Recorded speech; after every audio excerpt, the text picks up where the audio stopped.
కౌగిలించమని పిలిచినదా? పిలుపు వినరా మలుపు కనరా పరుగువై పదమదరా. గుండె దాటుకుని పండుగైన కల పసిడి దారులను తెరిచినదా? రుణము తీర్చే తరుణమిదిరా కిరణమై పదమదరా. ఓ ఏమి వదిలి అటు కదులుతోందమది మాటకైన మరి తలచినదా? మనిషితనమై నిజముతనమై పరులకై పదమదరా. మరలి మరల వెనుదిరువనన్న చిరునవ్వె నీకు తొలి గెలుపు కదా? మనసు వెతికే మార్గమిదిరా మంచికై పదమదరా. లోకం చీకట్లు చీల్చే ధ్యేయం నీ ఇంధనం, ప్రేమై వర్షించని నీ ప్రాణం, సాయం సమాజమే నీ గేయం నిరంతరం.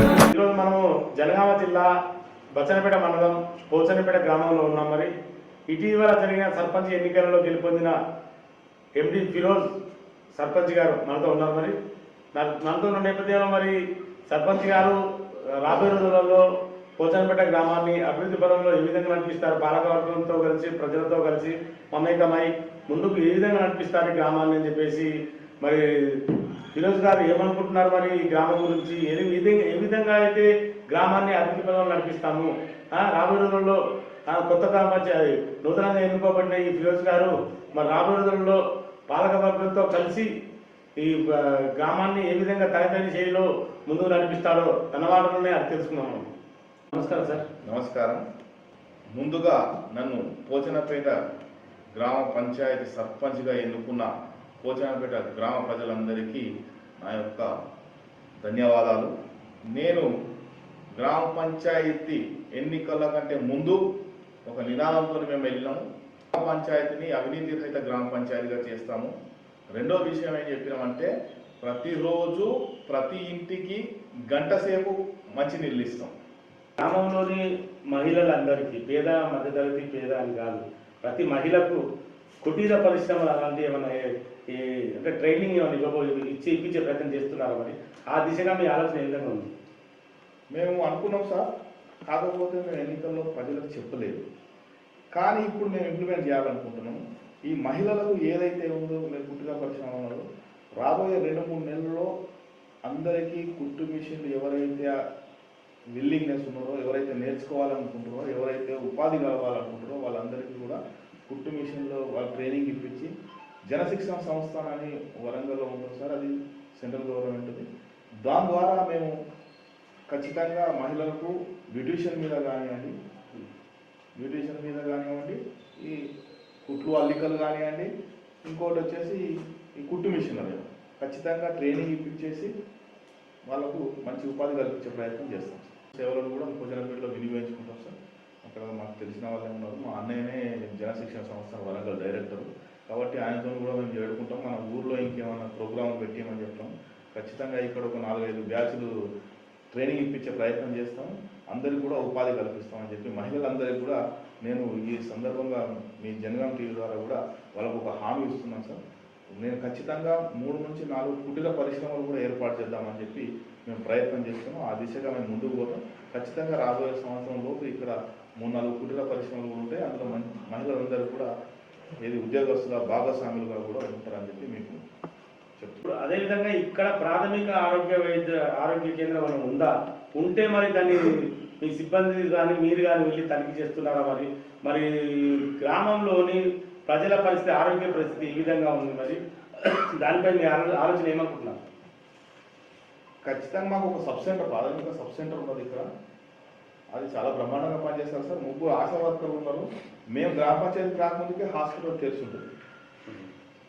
మళ్ళీ ఏంటంటే మాకు ఇక్కడ ఉన్న పరిచయాలతో ప్రతి నెలలో ఒక మెడికల్ క్యాంప్ ఏర్పాటు చేస్తాం సార్. ప్రైవేట్ హాస్పిటల్స్ వాళ్ళు కానివ్వండి, లయన్స్ క్లబ్ వాళ్ళు కానివ్వండి, ఏదైనా కానివ్వండి, వాళ్ళని పూర్తి స్థాయిలో సహకరిస్తాం. ఖచ్చితంగా మేము సాయంత్రం ఎప్పుడన్నా వచ్చినా కానీ 4-5 గంటల వరకు సబ్ సెంటర్లో సేవలు అందుతుంటాయి. ఏదో చిన్నగా నొప్పులకు కానీ ఏదైనా గర్భిణీ స్త్రీలకు కానీ అది ఏదైనా ఉంటే కానీ వాళ్ళు చాలా మంచిగా పనిచేస్తున్నారు సార్. మా డాక్టర్లు కూడా వస్తుంటారు. వాళ్ళకు కూడా ఎప్పటికీ మేము ఇంకేమన్నా సౌకర్యాలు కావాలన్నా కానీ వాళ్ళకి ప్రొవైడ్ చేస్తాం. ఖచ్చితంగా వైద్య సేవలు 24 గంటలు అందుబాటులో ఉండే విధంగా మేము ప్రయత్నం చేస్తాం సార్. నాకున్న పరిచయాలు ఎంతమంది హెల్త్ డిపార్ట్మెంట్లో పనిచేసినా కాబట్టి నాకున్న పరిచయాలతో ఆ డాక్టర్లను రెఫర్ చేయడమా ఇంకేం చేయడమా ఒక వారంలో ఒక స్పెషలిస్టుని తీసుకొచ్చి ఇక్కడ మా గ్రామ ప్రజలకు వైద్య సేవలు అందించే విధంగా ప్రయత్నం చేస్తాం సార్. ఈ సరైన వేళ సమయానికి వేతనం అందడం లేదని చెప్పేసి అంటున్నారు. ఇది గ్రామ పంచాయతీ కాదు, ప్రతి గ్రామ పంచాయతీలో ఇదే పరిస్థితి. మరి మీ గ్రామ పంచాయతీని ఏ విధంగా నడిపిస్తారు? మేము సిబ్బందికి కూడా ఒకటే మాట ఇచ్చినాము, ప్రతి నెల 10వ తారీఖులోపు మీకు జీతాలు మేము ఏ విధంగా అయినా సమకూరుస్తాం, మీరు ఖచ్చితంగా పనిచేయండి, పరిశుభ్రంగా గ్రామాన్ని ఉంచండి అని చెప్పినాము. వాళ్ళు ఎప్పుడైతే ఆ మాట చెప్పినో అప్పటి నుంచి ఇంకో గంట ఎక్కువ పని చేస్తున్నారు. వాళ్ళు సంతోషం, వాళ్ళకు కూడా కరెక్ట్గా చెప్తున్నాం. ఖచ్చితంగా మేము ఇప్పుడు జనవరి 1 నుంచి లేకుంటే ఫిబ్రవరి 10వ తారీఖు వరకు వాళ్ళకు ఈ జనవరి నెల జీతం ఇచ్చినందుకు వేరే విధంగా మా దగ్గర ఉన్న ట్యాక్స్ కలెక్షన్స్ కానీ ఇంకేదైనా ఫండ్స్ కానీ ముందుగా వాళ్ళకి జీతాలు ఇచ్చి ప్రయత్నం చేస్తాం. వాళ్ళకి ఇచ్చేసి వాళ్ళకు మంచిగా గ్రామాన్ని పరిశుభ్రంగా ఉంచాం. వాళ్ళు గ్రామం పరిశుభ్రంగా ఉన్నప్పుడే మనకి ఈ రోగాలు నొప్పులు అనేది ఏది రావు, ఈ దోమల బిడ్డ కూడా ఉండదు. కాబట్టి వాళ్ళని ముందుగా మేము మంచిగా చూసుకోవడం మా బాధ్యత కూడా అది. ఖచ్చితంగా వాళ్ళకి ప్రతి నెల ఇప్పటి వరకు ఏవైతే పెండింగ్ ఉన్న జీతాలు కూడా ఇప్పుడు ఏదైనా 15th ఫైనాన్స్ రాగానే అందులోకి వెళ్ళి వాళ్ళకు పూర్తిగా మేము క్లియర్ చేద్దామని అనుకుంటున్నాము. పాలక వర్గానికి కూడా చెప్పినాం, సరే అని చెప్పి మేము మీటింగ్లో కూడా అదే తీర్మానం చేస్తాం. ప్రతి నెల ఫిబ్రవరి నుంచి ప్రతి నెల 10వ తారీఖు లోపు వాళ్ళకి ఏదో విధంగా మేము జీతాలు సమకూర్చి వాళ్ళతో మంచిగా గ్రామాన్ని పరిశుభ్రంగా ఉంచుకునే ప్రయత్నం చేస్తాం గారు. ఇక్కడ ఈ మేజర్ గ్రామ పంచాయతీ అయిన ఈ పోచనపేటకు ఆ గ్రామ పంచాయతీ సిబ్బంది సరిపోతున్నారా? మరి అసలు నాకు తెలిసే తక్కువనే ఉంటారు. మరి సఫిషియెంట్గా సిబ్బంది ఉన్నారా? మరి లేకపోతే మీరు కలెక్టర్ దగ్గరికి వెళ్ళి వారి కోసం ఏమైనా ప్రయత్నం చేసే ఆలోచన ఉన్నారా? ఇక్కడ గ్రామ పంచాయతీ సిబ్బంది విషయానికి వచ్చేసరికి 2011 లెక్కల జనాభా ప్రకారం ఏదో 9 మంది 8 మంది అని అంటున్నారు సార్. ఇప్పుడు 2025 సంవత్సరము జనాభా కూడా పెరిగింది. దాదాపు 5,000 పైచిలుకు జనాభా ఉంటారు. 5,000 పైచిలుకు జనాభా అంటే ఇంకో 5-6 మాకు ఎక్కువ సిబ్బంది కావాలి. ఆ ఎక్కువ సిబ్బందికి జీతభత్యాల విషయంలో కూడా కొంత ఇబ్బంది ఉంటుంది. కాబట్టి మేము కలెక్టర్ దగ్గర మా పాలక వర్గం అందరిని తీసుకొని వెళ్తాను. ఖచ్చితంగా మాకు ఇంకొక 4-5 సిబ్బంది ఎక్కువ కావాలి.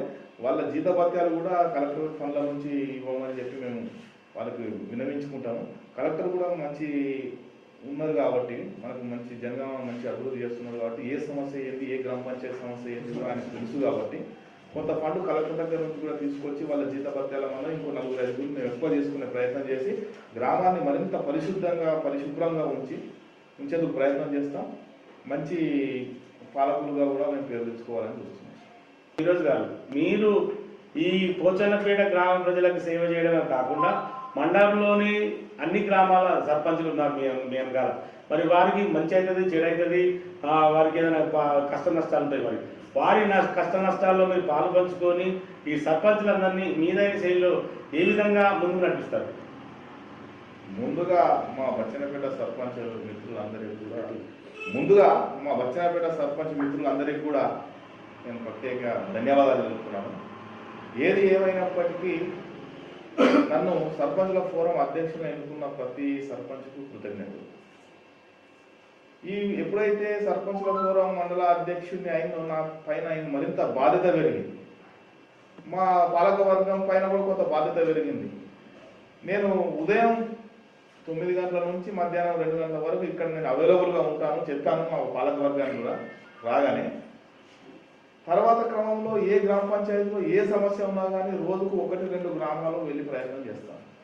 మళ్ళీ నిన్న 2 రోజుల కిందనే ఆ కమిటీని కూడా పూర్తి స్థాయిలో వేసుకున్నాను. మా కాంగ్రెస్ మిత్రులు కూడా ఒక 8 మంది గెలిచిరు, మా బీజేపీ మిత్రులు ఒక 2 గెలిచిరు. ఫోరం అంటే బచ్చన్నపేట మండలానికి ఒకటే ఉండాలి. సర్పంచ్ల మాత్రం ఒకటే. కాబట్టి బీజేపీ మిత్రుల కోసం కానీ మా కాంగ్రెస్ మిత్రుల కోసం కానీ ఆ కమిటీలో కొన్ని పోస్టులు ఖాళీగా ఉంచాం. వైస్ ప్రెసిడెంట్ కానివ్వండి, వైస్ ప్రెసిడెంట్ 2 కానివ్వండి, సెక్రటరీ కానివ్వండి. అలాంటి వాళ్ళు కూడా మనతో పాటు కలిసి రావాలి. ఎవరికి వారు నేను ఫోరం ప్రెసిడెంట్ అని ప్రకటించుకోవడం సబబు కాదు. సర్పంచ్ల ఫోరం అనేది మండలంలో ఒకటే ఉంటుంది. వాళ్ళ కోసం ఆ పోస్టులు ఖాళీగా ఉంచాను. మనం మా వాళ్ళని ఒప్పించైనా అందరిని ఒప్పించి వాళ్ళు కూడా మనతో పాటు రావాలి. సర్పంచ్లంతా ఒకటే. ఏ సమస్య వచ్చినా కానీ నేను ముందుంటాను. వాళ్ళకు గ్రామ పంచాయతీకి సంబంధించిన నిధుల విషయంలో కూడా ముందుండి నేను ఎక్కువ తెప్పించే ప్రయత్నం చేస్తాను. మా కాంగ్రెస్ మిత్రులు కానీ మా బీజేపీ మిత్రులు కానీ 2 గెలిచిరు. 2 బీజేపీ మిత్రులు గెలిచారు, 8 మంది కాంగ్రెస్ మిత్రులు గెలిచారు. వాళ్ళకు కూడా నా కమిటీలో మా సర్పంచ్ల ఫోరం కమిటీలో కానీ మంచి పదవులు ఇచ్చి వాళ్ళతో కూడా కలుపుకొని 26 గ్రామ పంచాయతీలకు 26 గ్రామ పంచాయతీలు కూడా మీరు అన్నట్టు కలెక్టర్ దగ్గర నుంచే కాదు రాష్ట్రంలో దేశంలో బచ్చన్నపేట మండలం అంటే ఇది చాలా బ్రహ్మాండమైన మండలం, చాలా అత్యుత్తమైన మండలం అని చెప్పి అవార్డు తీసుకునే ప్రయత్నం చేస్తాను. ఇది మా సర్పంచులందరికీ కూడా గర్వకారణంగా ఉంటుందని చెప్పి మీ జన్మం టీవీ ద్వారా వాళ్ళందరికీ సర్పంచులందరికీ కృతజ్ఞతలు కూడా ఈ పోచనపేట మీదుగా వెళ్ళేది ఇది హైవే రోడ్. హైవే రోడ్లో భాగంగా మీ గ్రామంలో ప్రతి బస్సు ఆపుతున్నారా మరి? ఏపీఎస్ ఆర్టీసీ రవాణా సంస్థ మీకు రిక్వెస్ట్ స్టాప్ ఏమైనా ఉందా మరి? ప్రజలకు ప్రయాణికులకు ఎలాంటి ఇబ్బందికరం కాకుండా అటు కాలేజ్ కళాశాలకు వెళ్ళే విద్యార్థులకు ఏ విధమైన ఇబ్బంది లేకుండా ఉందా మరి? ఎలా ఉంది మరి ఇక్కడ ఆర్టీసీ రవాణా వ్యవస్థ? ఇక్కడ ఆర్టీసీ రవాణా వ్యవస్థ చాలా బాగానే పనిచేస్తుంది. మాకు కూకట్పల్లి నుంచి కానీ ఇక్కడ హైదరాబాద్ జనగామ గుట్ట డిపోలు కానీ హైదరాబాద్కు రెగ్యులర్గా వెళ్తుంటారు జగదగిరిగుట్ట. అవి కనీసం ఒక 10 సర్వీసెస్ ఒక్కొక్కటి 2 ట్రిప్పులు వేస్తుంది. ప్రతి అరగంటకు ఒక బచ్చన్నపేట నుంచి హైదరాబాద్కు మాకు బస్సులు ఉంటాయి. ప్రతిదీ ఇక్కడ ప్రతి బస్సు ఆపుతుంది. రెండవ విషయం ఏంటి అంటే ఒక చిన్న సమస్య ఉంది. విద్యార్థులకు ఇక్కడ నుంచి పోయే జనగామ పోయే విద్యార్థులకు పొద్దున్న 7:30కు ఒక బస్సు ఉంటుంది.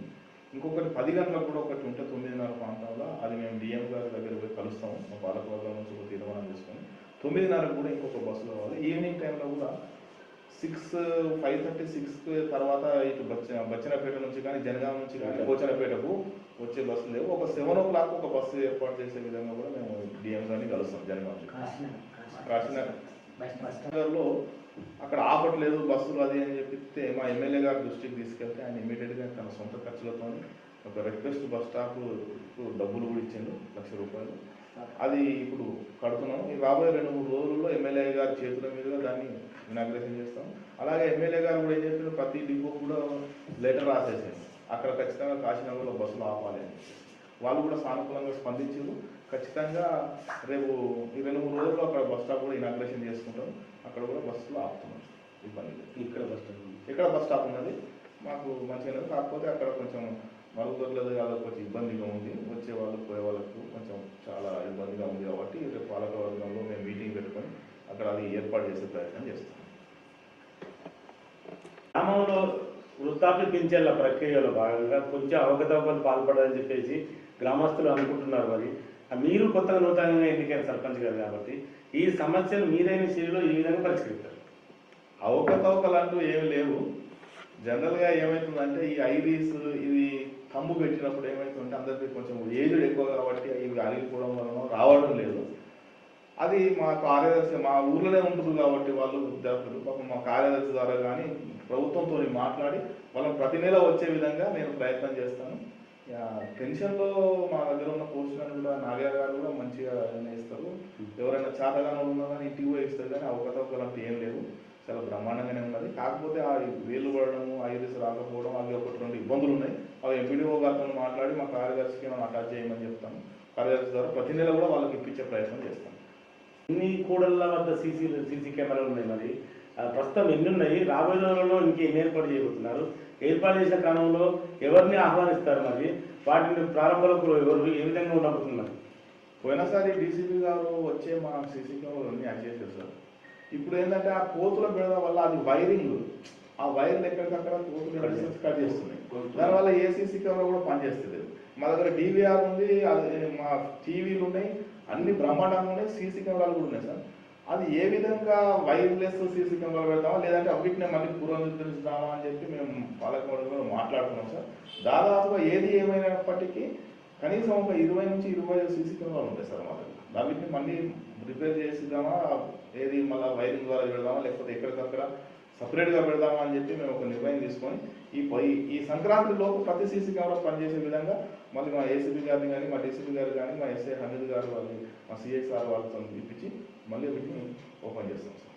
నిరుపేదలైన పేద ప్రజలకు ఎన్ని ఇంద్రమైన్లు వచ్చినాయి? మరి ఇప్పటివరకు ఎన్ని నిర్మించడం జరిగింది? మరి వాటి స్టేజ్ ఏ విధంగా ఏ స్థాయిలో ఉంది? ఇది మాది పెద్ద గ్రామం కాబట్టి ఇక్కడ ఏమైంది, మా ఎమ్మెల్యే గారు మాకు ఒక 18 ఇల్లు ఇచ్చింది సార్. అందులో నుంచి ఒక 15 దాదాపుగా ఫైనల్ స్టేజ్లో ఉన్నవి. తర్వాత ప్రభుత్వం నుంచి కూడా మాకు ఒక 20 ఇళ్ళు వచ్చినాయి సార్. అవి కూడా కొంత స్లాబ్ లెవెల్లో ఉన్నాయి, కొన్ని బేసిక్ లెవెల్లో ఉన్నాయి, కొన్ని ఫైనల్ స్టేజ్లో కూడా ఉన్నాయి. ఈ రాబోయే 2-3 నెలల్లో దాదాపుగా మొత్తం కూడా ఫైనాన్షియల్ అందరికీ గృహప్రవేశం కూడా పోతాం సార్ మేము. మంచిగా ఉన్నాం సార్. వచ్చే విడుదల కూడా మా ఎమ్మెల్యే గారి దగ్గర నుంచి అయినా మేము లేకపోతే కలెక్టర్ దగ్గర నుంచి అయినా ఇంకొక 10-15 ఇండ్లు ఎక్కువ కావాలి మాకు. వచ్చే కోటలు కాకుండా ఇంకొక, ఎందుకంటే ఇక్కడ చాలా పేదవాళ్ళు ఉన్నారు. ఇంకొక విషయం ఏంటంటే మా దగ్గర 1000-1200 ఓటర్లు మా ఎస్సీ కమిటీకి చెందిన వాళ్ళు. వాళ్ళందరికీ చాలా వీధులు. ఆ ప్రతి ఇల్లు కట్టాలి వాళ్ళకు కనీసం ఒక 50-60 ఇల్లు వాళ్ళకే పడుతుంది. తర్వాత వచ్చేసి గుడిగ జంగాలలో ఉంటారు సార్ మాకు. వాళ్ళకు కూడా కనీసం ఒక 10-12 ఇల్లు కావాలి. వాళ్ళకు ఉండేటందుకు కూడా లేక ఇబ్బంది పడుతుంది. కాబట్టి ఒక 15-20 ఇల్లు మేము ఎక్కువ తెచ్చుకునే ప్రయత్నం చేస్తాం. కలెక్టర్ గారి కోటలు కానీ, మా ఎమ్మెల్యే గారి కోటలు కానీ, మేము ప్రభుత్వం తరఫున కూడా కొన్ని మా వచ్చేదానికంటే ఒక 10 ఇల్లు ఎక్కువ రావాలని చెప్పి ప్రయత్నం చేస్తాం సార్. మా పాలక వర్గాన్ని తీసుకెళ్తాం, అందరిని తీసుకెళ్ళి గ్రామానికి ఏదైతే ఉపయోగం ఉందో అందరినీ కలుపుకుపోయే ప్రయత్నం చేస్తాం. రైట్. ఇప్పుడు గ్రామం బెడదలో పడుతుంది. మరి గంజాయి కానీ ఇతర మత్తు పదార్థాలకు బానిసలై ఇల్లు గుల్ల చేసుకుంటారు, ఒళ్ళు గుల్ల చేసుకుంటారు, చాలా ఇబ్బందులు గురవుతున్నారు. తన లైఫ్ యాక్షన్ చేసుకుంటున్నారు. ఈ నేటి యువకుల కోసం మీరు ఇచ్చే మెసేజ్ ఏంటి? యువకులను కూడా అందరినీ సమన్వయపరుస్తాం సార్. ఎందుకంటే ఈ యువకులు ఈ గంజాయి మత్తులు, ఈ మద్యపానం అవి బాగా కొంచెం చెడిపోయారు ఇప్పుడున్న సమాజంలో. వీటికి లోను కాకుండా మేము ప్రతి 3 నెలలకు ఒకసారి క్రీడలపై వాళ్ళను, అలాగే వ్యాయామంపై వాళ్ళని తీసుకుపోయే ప్రయత్నం చేస్తాము. రెండోది, దాదాపుగా ఎక్కడైతే సమూహాలు ఉంటాయో అక్కడ సీసీ కెమెరాలు అలా చేస్తాం సార్. ముందుగా ఏంటంటే ప్రతి గ్రామంలో ఒక చెడిపోయిన వ్యవస్థ ఏంటంటే గంజాయి సార్. అంటే మా పోచనపేటలో ఉన్నది లేదని నేను చెప్పలేను, కానీ ప్రతి గ్రామంలో ఉన్నది. ఆ సప్లైను పట్టుకునే ప్రయత్నం మా 9 మంది వార్డు మెంబర్లు గెలిచిన ఫస్ట్ రోజు నుంచే చేస్తున్నాం. అంటే మీకు చెప్తున్నాను సరే, సప్లైర్ కూడా తెలవాలి, పోచనపేటకు వస్తే దొరికిపోతాడనే ఉద్దేశంతో. దానికి తోడుగా ఈ 10 రోజుల్లోనే ప్రతి సమూహాల దగ్గర సీసీ కెమెరాలు ఉన్నాయి. కొన్ని మాకు అంటే పనిచేయట్లేదు. ప్రతి సమూహాల దగ్గర సీసీ కెమెరాలు చేస్తాము. వాడిని గంజాయి ఎవరైతే సప్లైర్ ఉన్నాడో వాడిని దొరకబెట్టుకుని శాయశక్తుల ప్రయత్నం చేస్తాం సార్. దొరకబెట్టిన తర్వాత మీద మళ్ళీ ఇంటర్వ్యూ కూడా చేసుకుంటాం సార్. అసలు డబ్బు పనిచేసిందా, మీరు ఇచ్చిన ఉచిత హామీలు పనిచేసినా? డబ్బు పనిచేసేది ఉంటే ఇక్కడ ఈ రోజు మీరు నన్ను ఇంటర్వ్యూ చేసేవాళ్ళు కాదు సార్. ఎక్కడ కూడా డబ్బు పనిచేయలేదు సార్. మా 9 మంది వార్డు మెంబర్లు కానీ, నేను కానీ గెలుస్తున్నందుకు అసలు డబ్బు ప్రభావమే లేదు. ఈ ఎన్నికలు మాత్రం డబ్బుతో కాదు, మేము సేవకు మాత్రమే చేస్తాం, మేము పాలకుని మాత్రమే అనుకుంటాం, మేము సేవకుని మాత్రమే అనుకుంటాం అని చెప్పి ప్రజలు తీర్పు ఇచ్చేస్తారు. ఆ తీర్పుకు మేము శిరసాలను వహిస్తున్నాము. వాళ్ళకి ఎప్పటికీ 5 సంవత్సరాలు మేము ఏమైతే మాటలు చెప్పినామో వాళ్ళకి ఎప్పటికీ అందుబాటులో ఉంటామో, వాళ్ళకు సేవకులుగా మాత్రం పనిచేస్తానికి మేము రెడీగా ఉన్నాం. ఫిరోజ్ భాయ్, సర్పంచ్ గారు, మీరు ఎన్నికల బరిలో నిలబడే ముందు గ్రామస్తులకు ఏమేమి హామీలు ఇచ్చారు? మరి వాటిని నెరవేర్చే ఆలోచన ఉన్నారా? మేము ఎన్నికల్లో నిలబడే ముందు ప్రజలకు 3 హామీలు ఖచ్చితంగా అయితే ఇచ్చినాము. ఒకటి, సాయంత్రం 6 గంటల నుంచి ఉదయం 6 గంటల వరకు ప్రతి పోలు మీద వీధి దీపాలు వెలిగిస్తామని చెప్పినాము. ప్రతి వారానికి 1 లేదా 2 దఫాలుగా మోరీలు ఏదైతే మధ్యకాలు ఉన్నాయో సాగు చేస్తామన్నారు. తర్వాత ప్రతిరోజు ప్రతి ఇంటికి 1 గంట మంచినీళ్ళు. ఈ నిదానంతోనే మేము పోయినాము. ముఖ్యంగా ఇంకో నిదానం అంటే అవినీతి రహిత గ్రామ పంచాయతీగా మాత్రం చేస్తామని చెప్పి పోయినసారి పాలకులు మరి పోయినసారి అధికారులా తెలియదు, కానీ భోజనపేట గ్రామ పంచాయతీ అంటే ఒక అవినీతిగా అని ఏర్పడ్డది. ఆ ముద్ర లేదు. ఖచ్చితంగా అవినీతి రహిత గ్రామ పంచాయతీ కనిపిస్తాము. ఈ 3 మాకు ఏది ఎన్నికల్లో హామీలను గెలిపించినాయి. ఎదుటి నిలబడ్డ వాళ్ళు డబ్బులకు మద్యానికి బాగా ప్రభావితం చేసినా కానీ మేము అలాంటిది ఏం చేయాలి, దండం పెట్టుకుంటూ పోయినాం. అంటే మీరు తెలుసుకున్నా అంతే ఉంటుంది. ప్రజలు మాకే పట్టం కట్టి అదే సార్. అందుకే వాళ్ళకు ప్రత్యేకంగా ధన్యవాదాలు కూడా చెప్తున్నాను. ఎప్పటికీ రుణపడి ఉంటాం మా పాలకవర్గం కానీ, నేను కానీ 5 సంవత్సరాలు మీకు సేవనే చేస్తామని చెప్పి. ఏమైనా లింక్ రోడ్స్ ఉన్నాయా? లింక్ రోడ్స్ ఉంటే దానికి బీట్ రోడ్లు వేసే ప్రయత్నం ఆలోచిస్తున్నారా? మరి పై నాయకుల దగ్గరికి వెళ్ళి కానీ, అధికారుల దగ్గరికి వెళ్ళి కానీ ఆ దిశగా మీరు ఏమైనా బీట్ రోడ్లు వేయించే ప్రయత్నం ఏమైనా ఆలోచిస్తున్నారా? ఖచ్చితంగా నేను ఆ బీటీ రోడ్లు చేసే ప్రయత్నం చేస్తాను. లింక్ రోడ్లు ఉన్నాయి మనకు. ముందుగా పోచనపేట నుంచి చిన్నాంచెల నుంచి మన మొండికుంట వరకు ఆ లింక్ రోడ్ ప్రయత్నం చేస్తాను.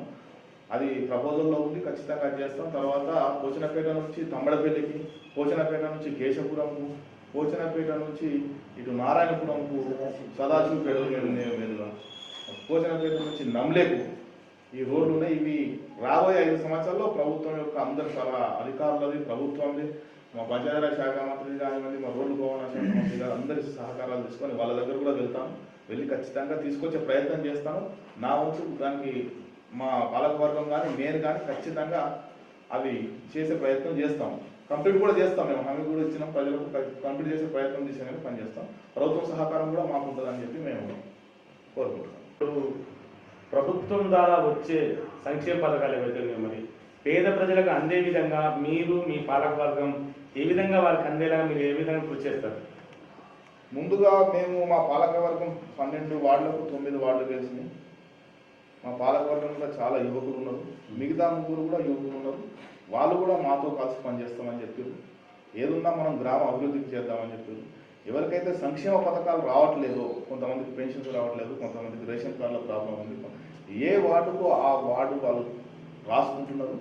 రేపు రాబోయే గ్రామ సభల్లో కూడా తీర్మానం చేసి మేము ఏం చేస్తున్నాం, మా వార్డు మెంబర్లను మా పాలక వర్గానికి కూడా ఒకరు ఎంపీడీఓ ఆఫీస్ పనిచేయాలి, మా గ్రామస్తులు ఒకరు ఎంఆర్ఓ ఆఫీస్ పనిచేయాలి, ఒకరు ఇంకేదైనా స్కూల్ పనిచేయాలి. ఇట్లా మేము డివైడ్ చేసుకుంటున్నాం. అదొక ప్రణాళిక పద్ధతిగా పోతున్నాం. ఒకరికి ఏమైనా ఇబ్బందులు ఉంటే, కొంతమందికి పెన్షన్స్కి ఏమైనా ఇబ్బంది ఉంటే ఏళ్ళు రావడం లేదు, ఐరీస్ రావడం లేదు, ఒకరు పంచాయతీ పనులు చూసుకోవాలి. అట్లా చేసుకొని చాలా బ్రహ్మాండంగా ఈ 5 సంవత్సరాల ప్రణాళిక పెట్టుకుంటున్నాం. చాలా బ్రహ్మాండంగా ముందుకు వస్తాం. రాబోయే రోజుల్లో ఎవరికి ఇబ్బంది లేకుండా కూడా పనిచేస్తాం. గ్రామంలో చదువుకునే విద్యార్థుల కోసం, చదువుకుంటే చిన్న వయసు వాళ్ళు కానీ పెద్ద వయసు వాళ్ళు కానీ వారికి లైబ్రరీ, గ్రంథాలయం అలాంటి ఫెసిలిటీ ఏమైనా ఉందా? లేకపోతే ఆ దిశగా మీరు ఏం చేయబోతున్నారు? మా దగ్గర అంటే నేను చెప్పాను ఇంతకుముందు కన్నా ప్రోగ్రెసివ్ ఫార్మర్స్ లాగా విద్యార్థులు కూడా, చదువుకునే యువకులు కూడా చాలా మంది ఉంటారు. అందరూ కూడా తన వంతు సహాయం చేస్తుంటారు. ఇంతకుముందుకు మనకి ఇక్కడ డిఆర్డిఓ పీడీగా పనిచేసిన జయచంద్రారెడ్డి గారు అని ఉండే, మన జనగాంలో పనిచేసారు. ఆయన మా గ్రామ వాస్తవ్యులే. ఆయన సూచనలు సలహాలు మేము ఎప్పటికీ పాటిస్తుంటాం. చదువు విషయంలో ఆయన ప్రతి ఒక్కరికి అండగా ఉంటాడు. ఆయన డిఆర్డిఓ ఉన్నప్పుడు ఆయన పేరు మీదనే మన స్కూల్లో ఒక ఏదిచ్చాడు, లైబ్రరీ ఇచ్చిండు. దాంతోపాటు అంబేద్కర్ స్టడీ సెంటర్ అని చెప్పి మా దగ్గర అంబేద్కర్ హాల్, ఒక కమిటీ హాల్ ఉంటుంది. అక్కడ కూడా ఏం చేసిండు ఆయన సార్, కొంతవరకు ఆయన సాయం చేసిండు ఆర్థికంగా, కొంతవరకు మా వాళ్ళు అంతా కలిసి అక్కడ ఇప్పటికీ స్టడీ సర్కిల్ అని ఉంటుంది. ఏమైనా కావాల్సిన మెటీరియల్ అక్కడ ఉంటుంది. ఇప్పుడు నేను వచ్చిన తర్వాత వాళ్ళ ఇంకేమైనా బుక్స్ అవసరమా, ఇంకేదైనా అవసరమా అక్కడికి ఖచ్చితంగా ఏర్పాటు చేస్తాను. విద్యకు సంబంధించి మాత్రం నేను ఎట్టి పరిస్థితులు, మాకు బోసాని ప్రవీణ్ అని ఉంటాడు, ఆయన ఏఓ హెచ్ఎండిఏలో, ఆయన కూడా మంచి సహకారం అందిస్తారు. ఇట్లా మా విలేజ్ల నుంచి పోయి బయట ఎవరైతే మంచిగా బతుకుతున్నారో, అంటే మంచి అఫీషియల్స్ ఉన్నారో, ప్రభుత్వ ఉద్యోగులు ఉన్నారో అందరి సహకారం తీసుకుంటాను. ముఖ్యంగా మా జయచంద్ర రెడ్డి అన్న వాళ్ళ ప్రవీణ్ సార్ వాళ్ళ సహకారాలు తీసుకొని ఈ విద్యా వ్యవస్థలో సరే ఇక్కడ 1వ తరగతి నుంచి 10వ తరగతి వరకు మా ప్రభుత్వ పాఠశాలలు బాగా చక్కగా పనిచేస్తున్నాయి. తర్వాత వాళ్ళకు ఇంటర్మీడియట్ నుంచి పీజీ వరకు అయ్యే ఎలాంటి అవసరాలు కానీ ఇంకేదైనా సహాయ సహకారాలు కానీ వాళ్ళ ద్వారా నేను మా విద్యార్థులకు అందించే ప్రయత్నం చేస్తాను. అందులో నేను కూడా భాగస్వామ్యం అవుతానని చెప్పి మీ జనగాం టీవీ ద్వారా ప్రత్యేకంగా జయచంద్ర రెడ్డి గారికి, ప్రైవేట్ గారికి కృతజ్ఞతలు కూడా చెప్తున్నాను. గ్రామంలోని రైతాంగం పరిస్థితి ఏ విధంగా ఉంది? రైతాంగానికి సాగునీరు సక్రమంగా అందుతుందా? మరి రైతుల పరిస్థితి ఏ విధంగా ఉంది? పోచనపేట విషయానికి వచ్చేసరికి రైతులు బాగా అగ్రెసివ్గా ఉంటారు. మళ్ళీ అందరూ కూడా మంచి ఫార్మేటివ్ రైతులు, అన్నిటిపైన అవగాహన ఉంటుంది. ఇప్పుడే కాదు, 10 సంవత్సరాల క్రితం నుంచి కూడా పోచనపేటలో మంచి ఫార్మర్స్ ఉన్నారు, ప్రోగ్రెసివ్ ఫార్మర్స్ ఉన్నారు. దానికి తోడు మేము ఒక 2 సంవత్సరాలు 3 సంవత్సరాల నుంచి గ్రామంలో అందరం రైతులం కలిసి, అట్నే పక్కన ఉన్న నారాయణపురం, చిన్నరామచెల్ల ఈ విలేజ్ కలిసి ఫార్మర్ ప్రొడ్యూసర్ ఆర్గనైజేషన్ నాకు ఒకటి పెట్టుకున్నాము, ఎఫ్పిఓ ద్వారా కూడా సక్రమంగా అందరికీ, అంటే లాస్ట్ టైం అంతా యూరియా కొరత ఉన్నా కానీ పోచనపేట రైతులకు మాత్రం మేము ఇవ్వగలిగాం. ఎందుకంటే ఎఫ్పిఓ ద్వారా ఇవ్వగలిగాం. మాకు మా కలెక్టర్ రిజర్వేషన్ గారు అప్పుడు కూడా మాట్లాడంటే ప్రభుత్వంలో యూరియా సప్లై ఇచ్చింది. పోచనపేట పోచనపేట నారాయణపురం విలేజ్లకు సక్రమంగా యూరియా సప్లై చేయగలము. ఎలాంటి ఇబ్బంది లేదు. ఏమైనా ఇబ్బంది ఉన్నా కానీ మా ఎఫ్పిఓ ద్వారా మా పోచనపేట రైతులు మాకు ఉన్నది రైతు సంఘం ద్వారా ఆ ఇబ్బందులను కూడా తొలగిస్తాం. ఎప్పటికప్పుడు వాట్సాప్లో ఆర్ఎంఎల్ఎస్ మా సీఈఓ ఉంటాడు, ఆయన కూడా బ్రహ్మాండంగా పనిచేస్తాడు. అది దాని ద్వారా ఎఫ్పిఓ ద్వారా రైతులకు ఎలాంటి సమస్యలు ఉన్నా ఏమున్నా మేము ఫీల్డ్ విజిట్ చేయడం కానీ జరిగేది. ఇప్పుడు కూడా మా ఏఈఓ గారు ఉండే హారిక అని, ఆమె కూడా బాగా పనిచేసేది. ఇప్పుడు ట్రాన్స్ఫర్ అయిపోయింది. మరి ఆ ప్లేస్లో ఎవరు వస్తారో వాళ్ళ సహాయం కూడా తీసుకొని రైతులకు ఎలాంటి ఇబ్బంది లేకుండా మేము పనిచేస్తాం. సాగునీరు వచ్చేసి పుష్కలంగా ఉంది మాకు. గత ప్రభుత్వంలో మేము 4 చెక్ డ్యాములు కట్టుకున్నాము. వాగులో ఆ 4 చెక్ డ్యాముల వల్ల ఇప్పుడు వాగవతల మొత్తం కూడా మంచి నీరు వస్తుంది. ఇప్పుడు మొన్న పడ్డ వర్షాలకు కానీ ఇప్పుడు ఉన్న గవర్నమెంట్ నీళ్ళు ఇది దేవాలయాల నుంచి కానీ మనకు కాళేశ్వరం నుంచి కానీ నీళ్ళు ఇవ్వడం వల్ల ఇప్పటికీ చెక్ డ్యాములు నిండే ఉన్నాయి. ఇటుపక్క వచ్చేసి చెరువు ఉంటుంది. ఈ చెరువు కూడా ఈసారి పూర్తిగా దాదాపుగా నిండింది. చెరువు కింద రైతులు కూడా బ్రహ్మాండంగా పండిస్తారు. ప్యాడీలో బచ్చనపేట మండలంలో పోచనపేట విలేజ్ కానీ జిల్లాలో కూడా మేము ఎక్కువ పండిస్తాం. 70-80 లారీల ప్యాడీ పంపిస్తాం. ప్రతి సంవత్సరము బెస్ట్ అవార్డు మా ఐకేపీకే వస్తుంది.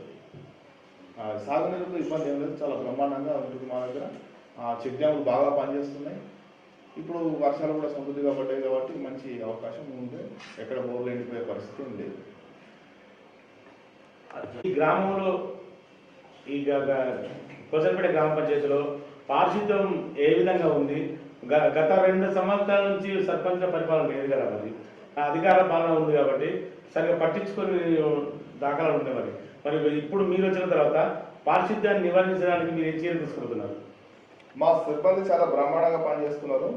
అంతకంటే ముందు ఏం చేసిరో ఏమో లేదు కానీ కొంచెం ఇబ్బందికరంగానే ఉండే మీరు అన్నట్టు. స్పెషల్ ఆఫీసర్ పాలనలో కొంచెం పట్టింపు లేకుండా పోయేది. రోజు వచ్చే బదులు రోజు స్టాప్ చేయకూడదు. ఇప్పుడు మాత్రం పొద్దున్నే 6 గంటలకు వస్తున్నారు, 11:30-12 గంటల వరకు పనిచేస్తున్నారు.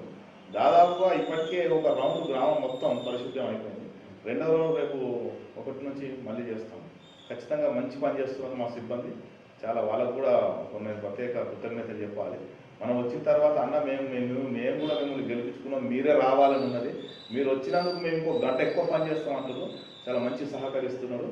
కాకపోతే వాళ్ళ చిన్న సమస్య ఒకటి, అన్న మాకు జీతాలు వస్తలేవు, 4-5 నెలలకు 6 నెలలకు వస్తున్నాయని చెప్పారు. నేను కూడా వాళ్ళకు ఒక మాట ఇచ్చిన, ప్రతి నెల 10వ తారీఖు లోపు మీకు జీతాలు ఇప్పించే ప్రయత్నం చేస్తానని చెప్పిన. అదే మాట ప్రకారం కూడా ఉంటా. వాళ్ళు ఇంకో గంట 6 గంట ఎక్కువ పని చేయించే ఆస్కారం కూడా ఉంటుంది. మాకు 9 మంది సిబ్బంది ఉన్నారు. మేము 10 మందితో పని చేయిస్తున్నాము. ఆ ఒక్కరిని కూడా లోకల్గా వెళ్ళాలని చేస్తాం. వేసవి కాలంలో దాహార్తి తీర్చడానికి ప్రజలు చాలా ఇబ్బందులు పడుతున్నారు. ఇబ్బందులు పడుతున్న నేపథ్యంలో మరి వారికి ఆల్టర్నేట్గా ఏమైనా చూస్తారా? మరి వారి పరిస్థితి ఎలా ఉండబోతుంది? మాకు దాదాపుగా మిషన్ భగీరథ నీళ్ళ ద్వారా ఇప్పుడు గ్రామ పంచాయతీకి వస్తున్నాయి. దానికి తోడుగా అంతకంటే ముందు మేము వేసిన మా గ్రామంలో వేసిన 5-6 బోర్లు ఉన్నాయి. దానికి ఇప్పుడు 2 అయితే నడుస్తున్నాయి. మిగతా 4-5 కూడా మేము బాగు చేసి దాన్ని వచ్చే ఎండాకాలంలో నీటి సమస్య లేకుండా చూస్తాము. అట్నే వచ్చే దుర్గమ్మ పండుగ కూడా మాకున్నది ఎండాకాలంలో కాబట్టి దానికి కూడా ప్రాబ్లం లేకుండా మిగతా 5-6 బోర్లు ఉన్నాయి. వాటిని మోటార్లు కొని కొత్తగా వేసి మేము పెట్టుకుంటాం. ట్యాంకర్లు మాకు గ్రామ పంచాయతీ ట్యాంకర్ ఉంది. ఎక్కడైతే నీటి కొరత ఉంటుందో అక్కడికి ట్యాంకర్ ద్వారా పంపించే ప్రయత్నం కూడా చేస్తాం. ఎట్టి పరిస్థితుల్లో ఈ ఎండాకాలంలో ఏ గ్రామస్తులకు కానీ ఏ ఇంటికి కానీ నీటి సమస్య రాకుండా చేస్తాం.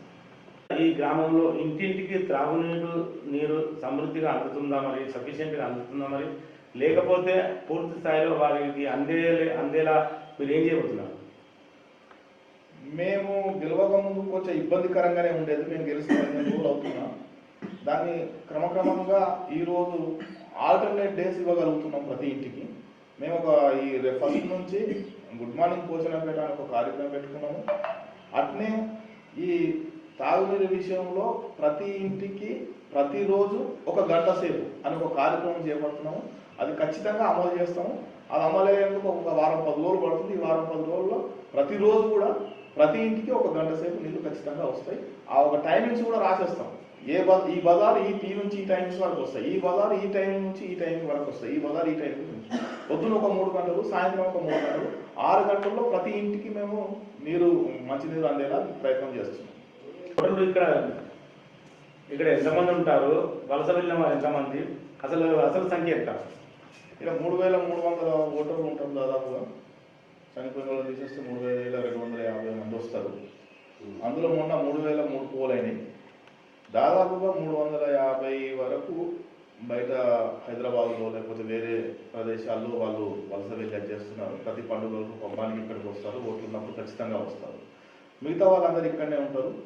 వాళ్ళ సమస్యలు ఏమున్నా కానీ తెలుసు, నాకు తెలుసు. ఎందుకంటే నేను 15 సంవత్సరాల నుంచి గ్రామంలోనే ఉంటున్నాను.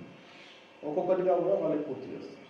గ్రామంలో అంగన్వాడీ సెంటర్లు ఎన్ని ఉన్నాయి? మరి అంగన్వాడీ సెంటర్లో పోషకాహారం పిల్లలకు ఇస్తున్నారా? మరి వాటి పర్యవేక్షణ ఏ విధంగా ఉంది? మీరు మీరు వాటి పట్ల ఏం ఆలోచిస్తున్నారు? మా దగ్గర అంగన్వాడీ సెంటర్లో 2 పక్కా బిల్డింగ్లు ఉన్నాయి. ఒకటి మాత్రం ప్రైవేటులో నడిపిస్తున్నాము. దానికి కూడా పక్కా బిల్డింగ్ చేసే ప్రణాళిక మా దగ్గర ఉన్నది. రాబోయే సంవత్సరంలో దానికి కూడా ఒక పక్కా బిల్డింగ్ ఇస్తాము. మా అంగన్వాడీ టీచర్లు ఎవరైతే ఉన్నారో, ఆయాలు ఉన్నారో, వాళ్ళు చాలా బ్రహ్మాండంగా పనిచేస్తున్నారు. వాళ్ళు వాళ్ళ సొంత పిల్లల్లాగానే చూసుకుంటారు. ఇది ఈరోజు నేను సర్పంచ్ అయినా అని కాదు, కానీ వాళ్ళు ఉద్యోగంలో ఉన్నప్పటి నుంచి అదే విధంగా నడుస్తుంది. ఇప్పుడు కూడా అదే విధంగా వస్తుంది. ఇంకా కొంచెం మెరుగు చేసే ప్రయత్నం మేము చేస్తాం. ప్రభుత్వ పాఠశాలల పరిస్థితి ఏ విధంగా ఉంది? అక్కడ వెళ్ళే విద్యార్థుల పరిస్థితి ఏ విధంగా ఉంది? టాయిలెట్స్, వాటర్ ఫెసిలిటీ అలాంటి సౌకర్యం ఉన్నాయా? ముఖ్యంగా స్కూల్ చుట్టూ ప్రహారీ కూడా ఉందా? లేకపోతే మీరు ఏం చేయాలనుకుంటున్నారు? మా దగ్గర స్కూల్లో పరిస్థితి చాలా బాగుంటుంది. ఎందుకంటే ఓల్డ్ స్టూడెంట్ ఆర్గనైజేషన్ అని మా దగ్గర ఒకటి ఉంటుంది. మేము ఎవరైతే 10వ తరగతి పాస్ అయిపోయినామో ఆ 1964 నుంచి 84 నుంచి ఈ రోజు వరకు ప్రతి అందులో చదివిన హై స్కూల్లో చదివిన వారు ఎవరైతే ఉంటారో ప్రతి 26 జనవరికి 15th ఆగస్టుకి ఇక్కడికి రావడం జరుగుతుంది. వాళ్ళకు కొంత ఫస్ట్ సెకండ్ వాళ్ళకు కొంత బహుమానాలు ఇస్తుంటాం. ఆ ఓల్డ్ స్టూడెంట్ ఆర్గనైజేషన్ ద్వారా స్కూల్లో ఏది లేదు అయినా కానీ మేము మా సొంత ఖర్చులతో ఇచ్చుకుంటాం. ఆ స్టూడెంట్ ఆర్గనైజేషన్ ఇప్పటికీ చైర్మన్గా ఎవరు మా ఈర్ల బుచ్చిరాములు వాళ్ళు ఉంటారు. వాళ్ళ పెద్దల సూచన మేరకు మేము ఇక్కడ అందుబాటులో ఉన్న వాళ్ళం స్కూల్కి ఏది కావాలన్నా కానీ మేము ప్రొవైడ్ చేస్తుంటాం. ప్రైమరీ స్కూల్ విషయానికి వచ్చేస్తే చాలా బ్రహ్మాండంగా ఉన్నది. మీకు జిల్లాలో దాదాపుగా 2nd ప్లేస్ కావచ్చు. అక్కడ మేమేం చేస్తున్నాం, ప్రభుత్వం స్టార్ట్ చేయడం ముందుకి మేము నర్సరీ LKGకి ఇంగ్లీష్ విద్య స్టార్ట్ చేసాం. మేము సొంతంగా మా ఓల్డ్ స్టూడెంట్ ఆర్గనైజేషన్ నుంచి కానీ మా పేరెంట్స్ దగ్గర నుంచి కానీ కొంత మొత్తంలో డబ్బులు వసూలు చేసి వాళ్ళకు ఆ టీచర్లను ప్రొవైడ్ చేసి వాళ్ళకి ఇవ్వడం చెప్పిన తర్వాత విద్యా వాలంటీర్లు గవర్నమెంట్ ప్రొవైడ్ చేసి ఇప్పుడు చాలా బ్రహ్మాండంగా నడుస్తున్నది. మాకు విద్యా విషయంలో ఎలాంటి అది లేదు. ఇక్కడ ఉన్న ఉపాధ్యాయులు కూడా చాలా చక్కగా బోధిస్తుంటారు. మేము అప్పుడప్పుడు పోయి విజిట్ చేసినా కానీ పిల్లలు కూడా చాలా బాగున్నారని చెప్తారు. అంతే ప్రహారీ కూడా ఉన్నది. వాళ్ళకి నీటి వసతి అనేది కూడా బాగానే ఉన్నది. ఇంకేమైనా చిన్న చిన్న అవసరాలు ఉంటే మేము వాళ్ళకి తీరుస్తాం. చదువు విషయంలో ఎక్కడ కాంప్రమైజ్ అయ్యేది మాత్రం లేదు. ప్రభుత్వానికి సంబంధించిన కార్యాలయాలు ఏమేమి ఉన్నాయి మరి వాటి పరిస్థితి ఏ విధంగా ఉంది? లేని భవనాలు ఏమైనా మీరు నిర్మించే ఆలోచన ఉన్నారా? లేదా పై నాయకుల దగ్గరికి వెళ్ళి ప్రభుత్వ అధికారుల దగ్గరికి వెళ్ళి నిధులు తీసుకొచ్చి నిర్మించే ఆలోచన ఉన్నారు? మరి ఏమనుకుంటున్నారు? ప్రభుత్వ భవనాలు మాకు ఇక్కడ ఒకటి PHC సబ్ సెంటర్ ఉంటుంది, పశువుల వెటనరీ హాస్పిటల్ ఉంటుంది, మహిళా సంఘాల భవనాలు ఉన్నాయి. మాకు ఇక్కడ 4 మహిళా సంఘాలు ఉంటాయి CAలుగా. 2కి బిల్డింగ్లు ఉన్నాయి. ఇంకో 3వ వాటికి మేము రాబోయే వారం 10 రోజుల్లో మేము శంకుస్థాపన చేస్తున్నాం. అది కూడా కట్టే ప్రయత్నం చేస్తున్నాం. ఇక్కడే గ్రామ పంచాయతీ ల్యాండ్ పక్కన మా గ్రామ పంచాయతీ ఎదురుగా ఉన్న ల్యాండ్ ఒక 200 గజాలు ఆ సంఘానికి ఇచ్చినాము. ఈ సంక్రాంతి లోపు దానికి ముగ్గు వచ్చి దానికి ప్రయత్నం చేస్తాము. నేటి యువత కోసం అంటే ఫిట్నెస్ కోసం ఓపెన్ జిమ్ అలాంటివి మనం ఏర్పాటు చేస్తున్నారు. మరి క్రీడారంగంలో రాణించడానికి విద్యార్థులకు అంటే ఇతరత్ర వారికి యువకులు ఎవరైతే ఉన్నారో మరి వారికి ప్లే గ్రౌండ్ కానీ ఓపెన్ జిమ్ కానీ అలాంటి ఏర్పాటు చేసే ప్రయత్నమైన దిశగా మీరు ఆలోచన చేస్తున్నారు? గత ఎమ్మెల్యే ఎలక్షన్లో కూడా మా పల్లా రాజేశ్వర రెడ్డి గారు మేము అడగంగానే మాకు ఓపెన్ జిమ్ పంపించారు. అక్కడ బ్రహ్మాండంగా మా పోచనపేట గ్రామ ప్రజలు పొద్దున్నే వ్యాయామం చేసుకుంటున్నారు, సాయంత్రం చేసుకుంటున్నారు. ప్లే గ్రౌండ్ కూడా ఉన్నది. ఇప్పుడు వచ్చే సంక్రాంతి సీజన్లో మీరు అన్నట్టు స్పోర్ట్స్కు కొన్ని టోర్నమెంట్స్ మేము కండక్ట్ చేయాలనుకుంటాం మా గ్రామ పంచాయతీ తరఫున. అది సంక్రాంతి సెలవులు కూడా చేస్తాం. మరి గ్రామంలో వీధి దీపాల పరిస్థితి ఏ విధంగా సమయానుకూలంగా వెలుగుతున్నాయా? మరి అసలు బల్బులు ఉన్నాయా? మరి ప్రజలంతా చీకట్లని మగ్గుతున్నారా? మరి ఏ విధంగా ఉంది గ్రామ వీధుల పరిస్థితి? మేము ప్రతిరోజు సాయంత్రం మా వార్డు మెంబర్లు ఏ వార్డు కావాడు సాయంత్రం ఒక్కొక్క బజార్ తిరుగుతున్నారు. కొంత వీధి లైట్లు అయితే లేవు, అక్కడ త్వరలో ఏర్పాటు చేసే ప్రయత్నం చేస్తాము. దాదాపుగా అక్కడొకటి మాత్రమే వెలుగుతున్నవి. ఒక్కొక్కటిగా మేము పూర్తి చేస్తున్నాము. అది రాబోయే 10 రోజుల్లో ప్రతి పోలుకు మేము లైట్ ఉండే విధంగా చేస్తాం. ముఖ్యంగా మీ గెలుపుకు పోచనపేట గ్రామ పంచాయతీ సర్పంచ్గా మీరు గెలుపొందడానికి ప్రజల కృషి ఉందా? ముఖ్యంగా నాయకులు ఎవరు ఉన్నారా? మీకు దిక్సూచి ఎవరు ఉన్నారా గెలుపు? ఈ గెలుపుకు ముందుగా నేను సర్పంచ్గా పోటీ చేస్తాను అనుకోలేదు. నవంబర్ 30వ తారీఖు, డిసెంబర్ 1వ తారీఖు కూడా అనుకున్నాను. ఈ గెలుపు అసలు నేను పోటీలో నిలబడేందుకు ముఖ్యంగా ఏంటంటే మా అన్న వదిలే కారణం 20 సంవత్సరాల నుంచి పబ్లిక్ సర్వీసులోనే ఉన్నావు, కనీసం నీకు అవకాశం వచ్చినప్పుడు నిలబడు అన్నావు. నా దగ్గర కూడా డబ్బులు లేవు, సరే ఏదైనా ఖర్చులోకి ఏదైనా ఉంటే మేము పెట్టుకుంటాము, ముందు అని నువ్వు ఖచ్చితంగా పోటీలో ఉండని చెప్పి నాకు వాళ్ళు చెప్పారు. సరే ఏదైనా పదో వరకు ఏదైనా ఖర్చు అయినా వాళ్ళే పెట్టుకుని వాళ్ళకి ఎప్పటికీ రుణపడి ఉంటాను. తర్వాత క్రమంలో ప్రచార భాగంలో మా కార్యకర్తలను కానీ అది కానీ ఏమున్నా కానీ పరదే మల్లేసు మా చందన్న ఉంటాడు, వాళ్ళిద్దరు కూడా నాకు చేదుడు వాదుడుగా కుడి ఎడమ భుజాలుగా ఉన్నారు, వాళ్ళకు కూడా ఎప్పటికీ రుణపడి ఉంటాను. అట్నే మా వార్డు మెంబర్లు కూడా చాలా కష్టపడరు, వాళ్ళ గెలిపే ఎప్పుడైతే 9 మంది వార్డు మెంబర్లు గెలిచారో నేను గెలిచిన అనుకున్నాను, ఒక 3 ఓడిపోయినారు, వాళ్ళు కూడా శాయశక్తులు పనిచేసారు. ఖచ్చితంగా గ్రామ ప్రజలతో పాటు ఇంకో 4-5 మనోహర్ అన్న ఒక పిల్లగాడు ఉంటాడు, మా ల్యాబ్ టెక్నీషియన్గా పనిచేస్తాడు, అతని సహకారం కూడా తీసుకున్నాను. ఆర్థికంగా చాలామంది నాకు కొంత ఆర్థికంగా సాయం చేశారు.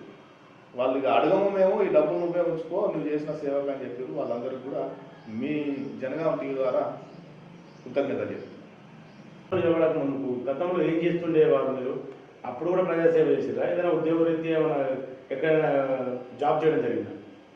నేను ప్రజాసేవలో ప్రత్యక్ష రాజకీయాలకు రాకముందు 2000 సంవత్సరం నుంచి 2012 సంవత్సరం వరకు ఏరియా హాస్పిటల్ జనగాంలో పనిచేసేవాడిని. ఆ క్రమంలో అక్కడ కూడా నాకు ప్రజలతో సంబంధాలు, పోచనపేట గ్రామం వాళ్ళు ఎవరైనా వచ్చినా అంటే దగ్గర నుండి చూసుకునే వాళ్ళని, వాళ్ళ బాగోగులు చూసుకొని వాళ్ళు డిశ్చార్జ్ అయ్యే వరకు వాళ్ళతో ఉండేవాడిని. ఆ సేవ కూడా నాకు ఈ గెలుపు కొంత ఉపయోగపడ్డది. 2013 నుంచి మొత్తంగా ఫుల్ టైం రాజకీయాల్లోకి వచ్చాను, క్రియాశీలంగా పనిచేశాను. ఎప్పుడైతే రాజకీయాల్లో అడుగుపెట్టానో ఆ రోజు నుంచి కూడా అప్పుడు టీఆర్ఎస్ పార్టీ, ఇప్పుడు బీఆర్ఎస్ పార్టీ వెంబడి ఉన్నాను. ప్రజలు కూడా నన్ను ఆశీర్వదించారు, ఒకేసారి ఒకే పార్టీలో ఉంటున్నందుకు. ఆ సేవలు నన్ను గుర్తించాయి.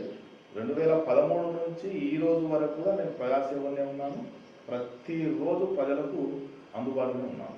మరి ఇది గ్రామంలో వీధి వీధికి సీసీ రోడ్లు ఉన్నాయా, లేకపోతే మరి ఆ దిశగా మీరు ఏం ప్రయత్నం చేస్తారు? గ్రామంలో మ్యాక్సిమంగా వీధి వీధికి ఉన్నాయి. కొన్ని చోట్ల ఎప్పుడో 25 సంవత్సరాల క్రితం చేసిన సీసీ రోడ్లు ఉన్నవి, అవి తీసేసి వాటి ప్లేస్లో కొత్త వేద్దాం అనుకుంటున్నాం. ఎక్కడైతే లేవో అక్కడ కూడా కొత్త చేస్తాం. ముందుగా మాకు ఇప్పుడున్న ఎస్సీ కాలనీలో ఒక 10 లక్షల గ్రాంట్ ఉన్నదని తెలిసింది, ఏఈ గారు చెప్పారు. ఆ ఎస్సీ కాలనీ నుంచి ముందుగా ఒక 10 లక్షల సీసీ రోడ్లు మేము వేస్తున్నాం. గ్రామంలో డ్రైనేజీ వ్యవస్థ ఏ విధంగా ఉంది? అన్ని మురికాలు శుభ్రంగా ఉన్నాయా? మరి శుభ్రంగా లేకపోతే వాటి దిశగా మీరు ఏం ప్రయత్నం చేస్తారు? మేము ఎన్నికల్లో ప్రచార భాగంగా వీధి వీధికి తిరిగినప్పుడు కొంత అపరిశుభ్రంగా అనిపించినాయి. ప్రజలు కూడా వాటి సమస్య చెప్పారు. ఇప్పటికైతే మేము దాదాపుగా శుభ్రం చేసే ప్రయత్నంలో ఉన్నాము. అది రాబోయే 10-15 రోజుల్లో అన్ని కాలువలు కూడా శుభ్రం చేస్తాము. ప్రతి వారానికి 1-2 సార్లు శుభ్రం చేస్తామని చెప్పి ఎన్నికల్లో చెప్పాము. ఇప్పుడు ఆల్రెడీ స్టార్ట్ చేస్తాం. అండర్ గ్రౌండ్ డ్రైనేజ్ ఉందా? అండర్ గ్రౌండ్ డ్రైనేజ్ ఉంది, అక్కడ కొంత జామ్ అవుతుంది. దాన్ని ఏం చేయాలో అని చెప్పేసి ఆ ఏఈ గారిని పిలిచిన తర్వాత దాని మీద తీసుకుంటాం. ఎట్లా పోచనపేట గ్రామ పంచాయతీ ఏదైతే ఉందో గ్రామాన్ని ఏ విధంగా చూస్తారు మీరు? అంటే అవి అవినీతి పరంగా కానీ ఇంకే రకం కానీ గ్రామాన్ని ఏ విధంగా చూస్తారు? ఇప్పుడు గత పాలకులో ఉన్నప్పుడు ఏమైందంటే కొంత ఇబ్బందికరంగా ఉండే గ్రామ పంచాయతీ అంటే కొంచెం అవినీతి అవుతుందని అదే ఒక నినాదంతో మేము ముందుకు వచ్చినాం. అవినీతి రహిత గ్రామ పంచాయతీగా చేద్దామని ఒక ఆలోచనతో ఫస్ట్ డే అదే నినాదం. ఆ నినాదంతో ముందుకు పోయినాము. అదేవిధంగా ప్రతిరోజు ప్రతి ఇంటికి 1 గంట సేపు మంచినీళ్ళు ఇస్తాము. ఈవినింగ్ సాయంత్రం 6 గంటల నుంచి ఉదయం 6 గంటల వరకు వీధి దీపాలు ప్రతి పూలకు వెలిగిస్తామని చెప్పినాం. ప్రతి వారానికి 1 లేదా 2 దఫాలుగా ఏదైతే మూలీలు ఉంటే అది సాల్వ్ చేస్తామని చెప్పినాం. ఖచ్చితంగా. నమస్తే. జనగామ జిల్లా బచ్చనపేట మండలం పోచనపేట గ్రామ పంచాయతీ సర్పంచ్ ఎండి ఫిరోజ్ గారితో మళ్ళీ సర్పంచ్ల ఫోరం అధ్యక్షులు బచ్చనపేట సర్పంచ్ల మండల ఫోరం అధ్యక్షులు ఎండి ఫిరోజ్ గారు, అలాగే పార్టీ ప్రధాన కార్యదర్శి ఇతరత్ర పదవుల్లో కొనసాగుతున్నారు. ముఖ్యంగా ఏంటంటే సర్పంచ్గా ఎన్నికైన నేపథ్యంలో మండల సర్పంచ్ల ఫోరం అధ్యక్షులుగా నియమించడం జరిగింది. మరి దానికి ప్రజలు కూడా హర్షం వ్యక్తం చేయడం జరిగింది. వాళ్ళు ఇతర గ్రామాల ప్రజలు కూడా సర్పంచ్ కూడా హర్షం వ్యక్తం చేయడం జరిగింది.